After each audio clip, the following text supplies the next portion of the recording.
See, can you talk a little bit about how what is the modern view on the role of, let's say, women in Buddhism?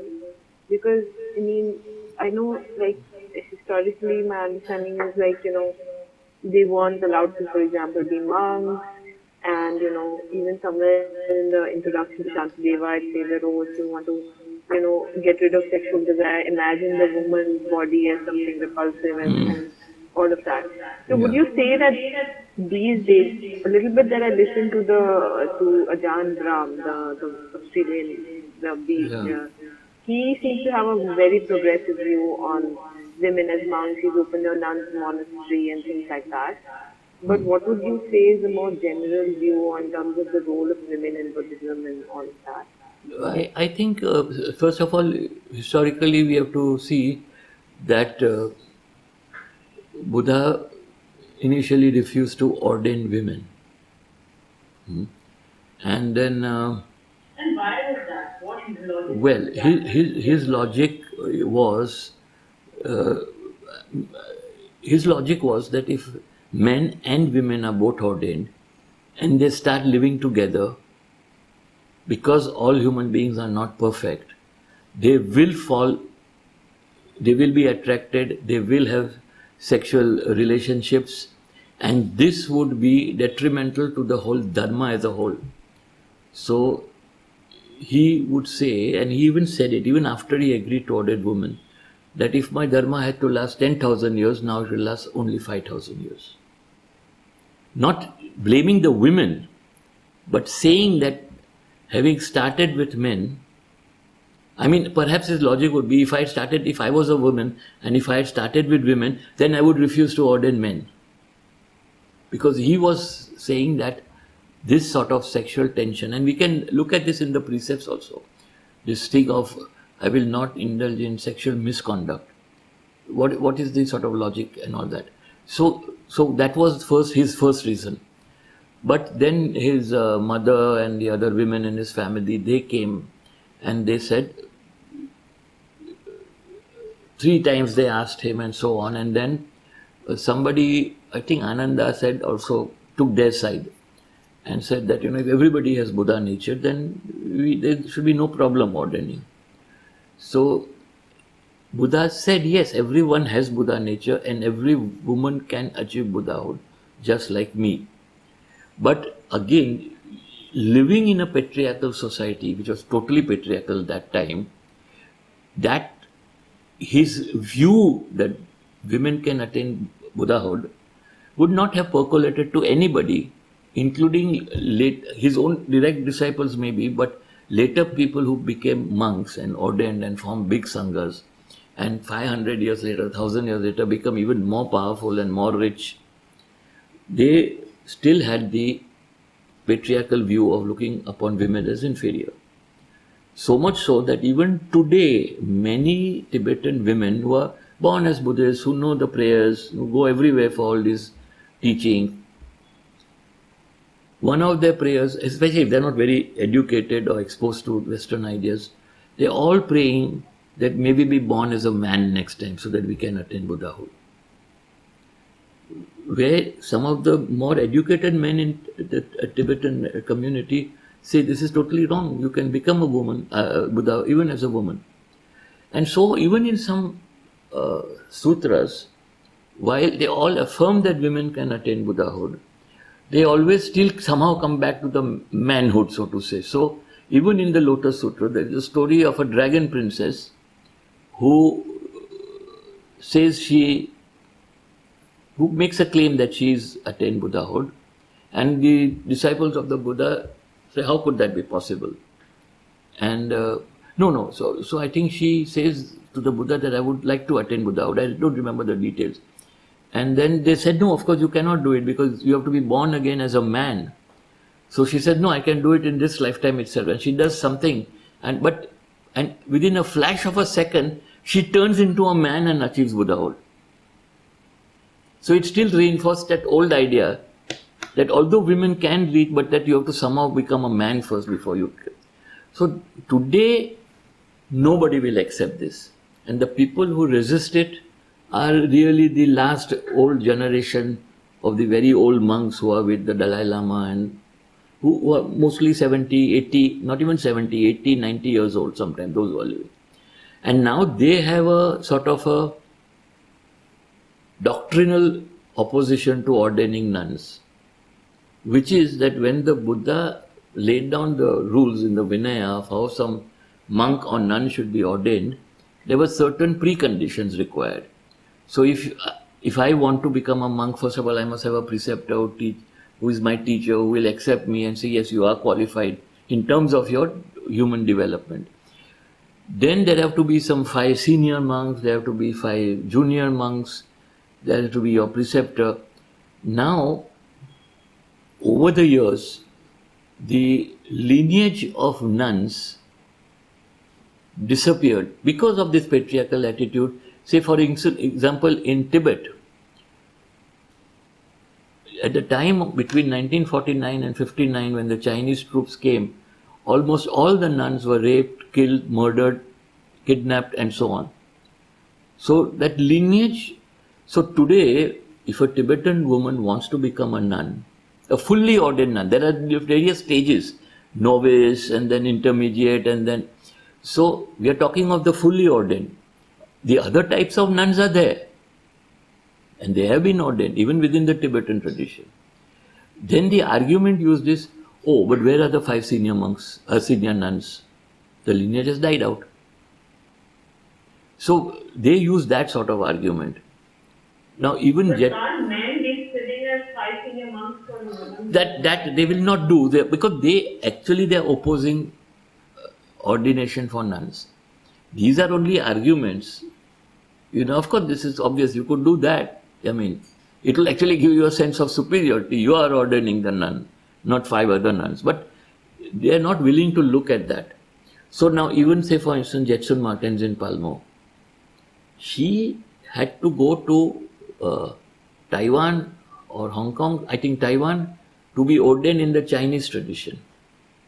They are a little more relaxed. But she still would be considered by the Tibetans as a fully ordained nun. And she has been fighting, Brahms has been fighting. He was, I think, even removed from his Sangha for taking the view that they should be ordained.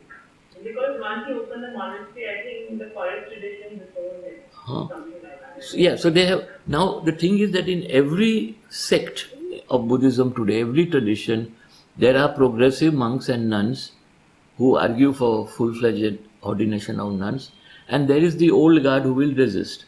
So that's why people often say to the Dalai Lama, now you are so much about, women's rights and everything, why you are the leader of Buddhism, why don't you just say this is how it should be? So he's very clear that I am not the leader of Buddhism. I am not even the leader of all Tibetan Buddhism, because they have 4 to 5 sects within, definitely 4 major schools and 1 minor school. And each of them has their head, and Dalai Lama is only the head of the Gelugpa school. And if he were to try and impose, say, something like this, say on the Kagyu from where, say, Jetsunma comes, who would support him with her life, he still can't do it because there's politics between these traditions. They will say, who are you? Today they respect him and they will prostrate to him and everything. But if he interferes in this matter or any such matter, which is from their tradition different from the Gelug tradition, then they will immediately say, who the hell are you? You are not. We will follow our leader. But what is the next Dalai Lama in this reincarnation of woman? Yeah, so that's the whole thing, no? But the point is, to who will recognize? So again, how do you get the next Dalai Lama? A child is born, yeah, and then somebody, some authority recognizes the child as the next authentic rebirth of that previous Dalai Lama. Now, if this attitude has not changed, and that authority are all men, it won't be any woman who will be on that committee, or it's called the Regents Committee, to recognize. So they may not even recognize.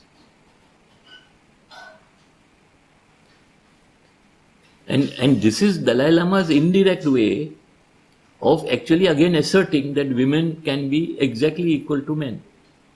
And might be even better, he says,